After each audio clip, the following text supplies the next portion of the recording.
The production of the music I make deals a lot with surfaces.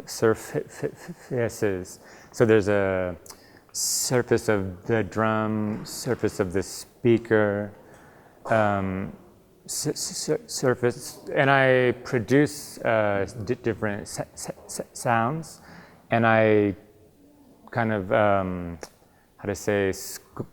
sculpt the sounds by placing different like objects on the drum or the speaker, and depending on the surface of the object in relation to the surface of the drum or the speaker, it produces different sounds, and then I'm really interested in the surface of sound itself and the way sound is actually a three-dimensional, it's a physical thing that has a surface and a shape that interacts with a bass or the drum or even other sounds.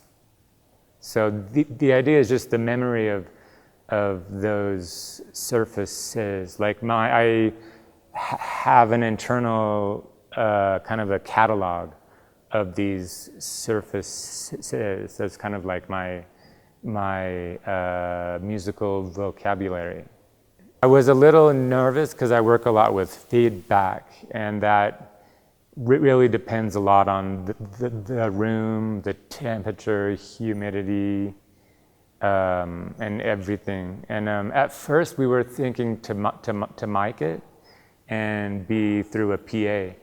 But as soon as we got in, we thought like, no, this is a perfect place where you could actually, the sound carries like amazing.